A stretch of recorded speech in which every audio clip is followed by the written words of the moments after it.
Hi everyone, in this video of Accelerated Chess Dragon we're going to be looking at a chess endgame, and this is Pawn Endgames, and it's actually about Richard Réti's famous idea.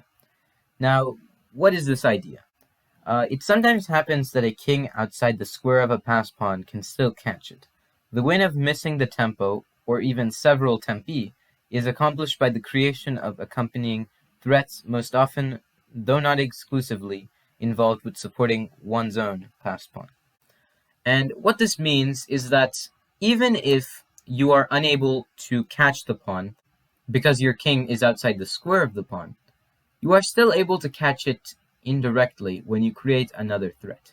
Now, first of all, for anyone who doesn't know what the square of the pawn is, I can just quickly review it in another video. But for now, basically all you need to know is you need to draw a diagonal to the file that your pawn is queening.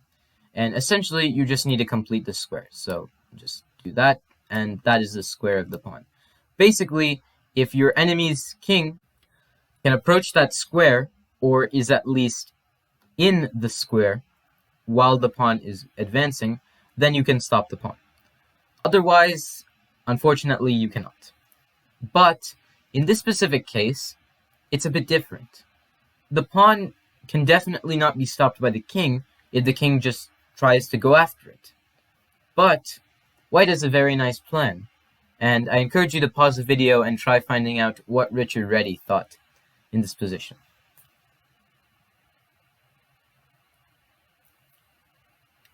Okay, so Réti thought that, well, obviously you cannot capture the pawn if you directly try to follow it, so king g7, h4 by black, and now king to f6. So white is coming closer and closer to the pawn, and obviously if you don't really do much, then you're going to lose the pawn. So now king to b6. If you play the move h3, then there is king to e7 or king to e6. Both moves will draw. And now let's say you go h2, c7. And now if you go king to b7, then there's just king to d7, and, well, you're going to queen next. And if you just play h1 queen, then c8 queen check, and it's a draw. And it's the same thing if you go king to e7. It's just h2, c7, h1 queen, and, well, now just c8 queen, and it's just going to be a draw. So h3 doesn't exactly work. So what does? Well, king b6. You're obviously trying to capture the pawn on c6, but you also do not want to allow this pawn to queen, and then you get drawing chances as white. So you're trying to prevent this pawn from moving, but you want this pawn to start moving as black. So after king to b6, white goes king to e5. And here, unfortunately, black is in a predicament. He can either capture the pawn on c6 and allow king to f4, and now you can stop the pawn as white, because, well, when you draw the square again, white is in the square and he can easily prevent the pawn from queening. So, unfortunately, that does not work. So what does work? Well, let's say that black tries h3. Black may still be able to outrun the king and queen. But now the king is able to play king to d6. And unfortunately for black, if you go h2, c7 by white, h1 queen, and now c8 queen. And both sides have managed to queen, and unfortunately for black, it's a draw. There's no exact way of actually chasing the king away from the defense of the queen, so it's a draw. Let's say queen h2 check, king d7, queen h3 check, king d8. Really no way to make progress, and it doesn't matter how hard you try, eventually you may have to even trade the queens off the board. So that is how Richard Réti's idea was like. And let's look at a couple of more examples of what he was exactly thinking about and how exactly it could be implied in other types of positions. We notice here in this position that white may be completely lost, because this black pawn is going to reach the other side of the board before white can catch up to it. Whereas if you look at black, he can easily catch up to this a pawn without any problem. So how does white draw, you might be asking? Well, we're going to use the same technique. we need to aid this pawn for queening so that that pawn can be somewhat of a decoy. And then when the king captures it, then we go after this pawn. So white will go king c8. And now black goes king to c6. Why does he go king c6 and not h5? Well, if he goes h5, then there's a6. And unfortunately for black, he missed the opportunity where he could stop this pawn. Now after h4, a7, h3, a8 queen, white will just stop the pawn from queening. That's basically it. So h5 doesn't work, meaning that black can go king c5 or king to c6. Now, if you go king c5 after king b7, you're already lost. Because now, if you try h5, a6, h4, a7, h3, a8 queen, h2, well, now just queen h8, and you've stopped the pawn from queening. So that means that king c6 is black's only possible option. So king c6, black tries to stop the pawn. Now you're preventing the king from coming to b7. And now if a6, just king b6 and you stop the pawn, right? Well, yes, but white has another move up his sleeve. White is going to play the move king to b8. And now he's threatening the move a6 and then a7 if black does not do anything about it. So black plays the move king to b5. And here is where the critical position really occurs. You need to know which square you are going to move your king to that will draw the game. But at the same time, you also need to know which square you should not move your king to and then just lose the game. So if you were playing white here, what square would you move your king to?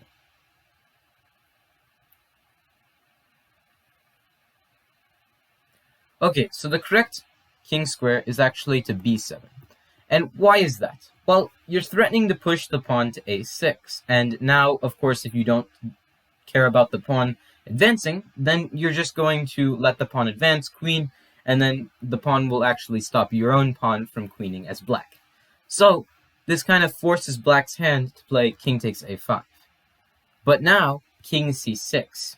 And if you've noticed, once black plays h5 to try getting his pawn as far away from the king, even if we draw a square, even if we were to draw the square, we can see that white is able to enter it. You need to at least be able to enter it on the next move, or you need to be in it. And in this case, white can enter the square, meaning that he can catch up to the pawn. So in theory, white is able to draw the game. So after all of this, it doesn't matter what black does here, it's insufficient material. Now, if you had played king to c7 here instead of king to b7, what would have happened? Well, if king to c7, you're not threatening the move a6. So black doesn't actually need to capture the pawn. Therefore, he can play the move h5. And now if we yet again draw the square, we'll notice a tiny detail is missing. White's king cannot enter the square on the next move. So this means that white is completely lost. He cannot protect the pawn from queening. And if you try the move king to b7, well, now that won't work because black will just capture on a5. And now, yet again, you are not able to enter the square on the next move. So essentially, white is lost. So that was another position. Let's look at one more example position and then 2 times it occurred in a game. In this next study, we see that white is down a whole bishop. Yet, somehow, despite being down a whole piece, white is still somehow able to win. So, let's look at white's options. Well, the obvious move that we might consider is c8 queen, just bringing a queen out into the game. However, this easily can be ruled out because black can play bishop f5 check. After the king goes to c7, bishop takes c8. And, well, you can't really do anything now. If you capture the bishop on c8, then just b5 and the pawn will queen. And if you don't do anything, then it's just the bishop will support the pawn. And as soon as you capture the bishop, then the pawn will queen. Otherwise, this king will just come and help aid the pawn advance, and then it's simply over for white. So what other moves are there? Well, you could try king d6, but this loses because of bishop to f5. And now king c5 by white, and now black brings the king in. King to e4, king to b6, and now bishop c8. So black manages to defend the pawn on b7, but at the same time, now this king is also getting in to the position, and essentially, if white allows black to capture the c7 pawn, white is done for. So white tries king to a7, hoping that maybe you can go around this way and go to b8, and perhaps maybe then you can find some drawing chances. But now you've abandoned the control of the b6 square, which was blockading this b7 pawn from advancing to b5. And after this, b5 move is played. White has no chances of winning anymore, because this pawn is just going to outrun the king. So what move do you play if it isn't king to d6 and it isn't c8 queen? Well, it's king to c8. Other moves don't work because it's just going to result in bishop f5. But with king c8, you attack the b7 pawn. So here, black doesn't have time to play bishop f5 check, because you lose the b7 pawn, white queens, and it's a draw. So here, black plays b5, hoping that his pawn can run away from the king, and maybe then black will give up his bishop for this c7 pawn, and then black will just queen and win. So here, white plays the important move, king to d7. It's not king to b7, and if you play king to b7, you actually lose here. Because after bishop f5, you control the c8 square, and unfortunately you're too slow to stop the pawn from queening. So king b7 doesn't work. So what about king d7? What difference does this move make than king b7? Well, it makes a big difference. Why? Because you are trying to bring your king to the center where it can eventually try to attack both the bishop and the pawn on b5. So here, black will play b4. Obviously, black is trying to push his pawn as fast as possible down the board and then queen. And here, white plays king d6. Now, the obvious threat is the queen, and unfortunately for black, black isn't fast enough to actually queen, and then try to challenge the queen on c8, because if b3, then there's c8 queen, and now after b2, there's unfortunately queen to c3 check, there is also queen to b7 check, but no matter what happens, you cannot save this pawn. Let's say king to f4, queen takes b2, and it's queen versus bishop, and this is already a win for white. So, that means bishop f5 is forced to guard the c8 square. And now, here is where white gets the tempo.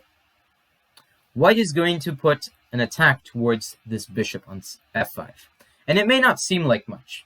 Maybe if this bishop was defended, or if this pawn was a lot closer, and this pawn was a little bit less farther from the promotion square, then maybe that king e5 move wouldn't have made much of a difference.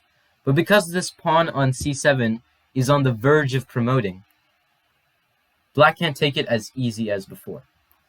Because now, if black plays the move b3, then there's just king takes f5.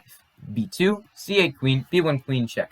Both sides queen, it's a draw, because they are eventually going to trade the queens off, or it'll be a perpetual check. So it doesn't work if you play the move b3 here. So what move do you have here as black? Well, you have bishop c8, for instance, or just any square that guards the pawn from promoting on c8. So bishop c8. But now, white will now play the move king to d4. And this was the whole point of that idea. You are now trying to bring your king from the center to attack the bishop, and then you start to bring it where it'll now attack the b4 pawn. And unfortunately for black, he has no way of refuting this. Because if black tries bishop to a6, then there's just c8 queen. Bishop takes c8, and now king to c4. No way to stop this pawn from being captured. b3, just capture, and no checks will defend this pawn. And you can't defend it with b3, because there's just king c3, bishop e6, c8 queen, and you use this deflection. And eventually it's just going to be insufficient material and a draw. So finally, after bishop e6, what does white do? Well, white uses the same idea. He plays c8 queen, captures, and now king c4. And the simple idea is that you have no way of protecting this pawn, and the pawn is lost. So that is the way that even in a seemingly lost position where you are down a whole piece, white can somehow survive. Now, let's look at two games where this was employed, but unfortunately it was botched for the winning side. This next position occurred in a game played between Frederick Yates and Frank James Marshall. Now, in this position, Yates is playing the white end, and he is completely winning, and all he has to do is just play one move. It's queen to c2. And after that, Marshall is completely lost. He has no way of winning. Here is a sample continuation.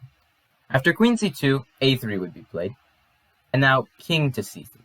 And what this king c3 move is doing is it's trying to bring the king closer so that it could somehow capture the a3 pawn. King to a1, the only legal move. King to b3, and now b1 queen check. This is the only way that black can actually hope for anything, because a2 would obviously lose to queen takes b2 mate. So b1 queen check. White trades the queens, and now captures on a3. And unfortunately for black, the position is completely lost. After king c2, you can conclude that, well, after you push the pawn to f4, black cannot enter the square. So there is nothing that black can do after that. So it would just be a win for Yates. However, he made a humongous blunder. King c3. Now, king c3 already draws the position, and it's completely unnecessary. Had Yates just played queen c2 and paralyzed Marshall, and then brought his king closer, Yates would have easily won the game. But with king c3, he's making some unnecessary moves. And now after b1 queen, queen takes b1 check, king takes b1, king to b4 now. And obviously, Yates is trying to stop the pawn from queening. And it makes sense, because if that pawn queens, it's obviously going to queen a lot quicker than white's pawn, meaning that it's going to be an easy draw. So now, king to b2, and Marshall has to be very careful with this position, because if he goes king to c2, then unfortunately for him, it's going to be a loss. Because now, f4 by Yates. And after f4, the pawn cannot be stopped. Let's say king to d3, just f5, and, well, the pawn is too close to queening. And the reason why king to b2 is played is because now if you try that same f4 trick, it doesn't exactly work. a3, f5, a2, f6, a1 queen, f7, and now just queen f4. The pawn will not queen anymore. So f4 doesn't work. So you must capture the a4 pawn. But now king c3. If king c2 is played, then that means there's just f4. And if you calculate the square of the pawn now, it's an easy win for white, because the king cannot approach the square. So with king c3, now if f4 is played, king d4. And would you look at that? The king has managed to reach the square just in the nick of time. The king will go and it'll win the pawn easily, or if the pawn advances, just king e5, and the pawn is fallen. So that was one example. Let's look at one more where it actually occurred in a real-life game. This last position occurred in a game played between Emanuel Lasker and Zigbert Tarrasch. In this position, Tarrasch had the opportunity of easily winning, and he could have actually won by just playing bishop e6 check, king g6, bishop takes g7, king takes g7, and now capturing the b3 pawn. And if white tries to make any progress by playing h4, then bishop d1. And this could have been the way that Tarrasch won the game. There's really no way of stopping this 3-1 majority on the queen side. However, Tarrasch decided that maybe you could simplify the position and it could still be a win for him. But he overlooked that same problem that Yates did. So he played bishop g7 in the game. And now Lasker captured on f5 and king takes f5. King takes g7. and now a5. So it makes sense. What Tarash is trying to do is he's trying to use his pawn trio on the queen side to fight against white's doubled pawns on the queen side. And because this pawn is not really going to be a tough target, Tarash is going to easily pick up this pawn. But he thought very wrong. Here h4 was played, and now king to g4. But now, after we've seen many examples of how to play this, what do you think Lasker played that easily secured a draw?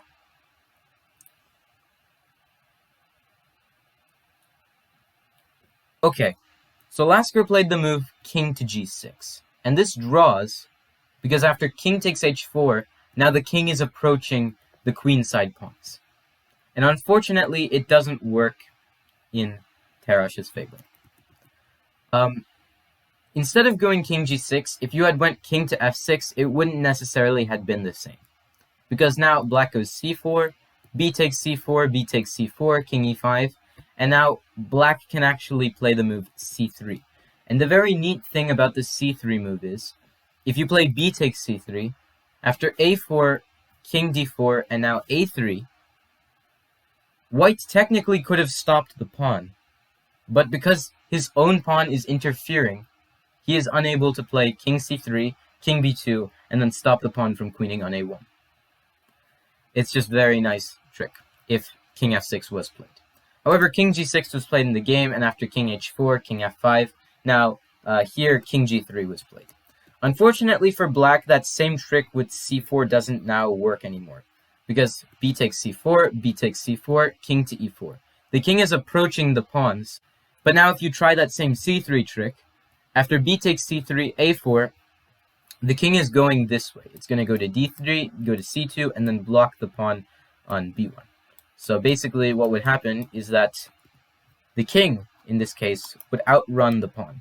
And let's say king c2, a2, king to b2, a1 queen. And even though it may not seem like much, eventually the king and pawn are going to beat this enemy king. So it's just going to be an easy victory. Just king b4, king d6, and now king b5. And this is an easy win from here on out. So, after king g3, now king to e4, king to f2, and king to d5. And now we see how much trouble Tarash has gotten himself into. He goes king to e3, hoping that at least he can win those two pawns. Maybe he's not going to win the game, but he's not going to lose it either. So he plays king takes c5, and now king to d3. King takes b5, and now king to c2. And here, king to a5, capturing the last pawn that Tarash had. But now Tarash captures Lasker's last pawn, and after king takes b3, it is now a draw. This pawn cannot move, and no matter what move Lasker plays, king takes b2 is going to be Tarash's response. So it was just a game that was blown away because of a simple mistake. After bishop e6 check, it would have been easier because it just wins a pawn, and now it's just a 3-1 majority on the queen side in black's favor. However, after bishop takes g7, that exact majority didn't exactly work because there are 2 pawns here and 3 pawns here. And 2 pawns, even if they are doubled, they do a better job of guarding these queenside pawns from advancing than if just one lone pawn was doing it by itself. So that's the end of Réti's idea. I hope you all enjoyed the video, and if you have any suggestions or feedback for me, please let me know in the comment section, and stay tuned for more chess.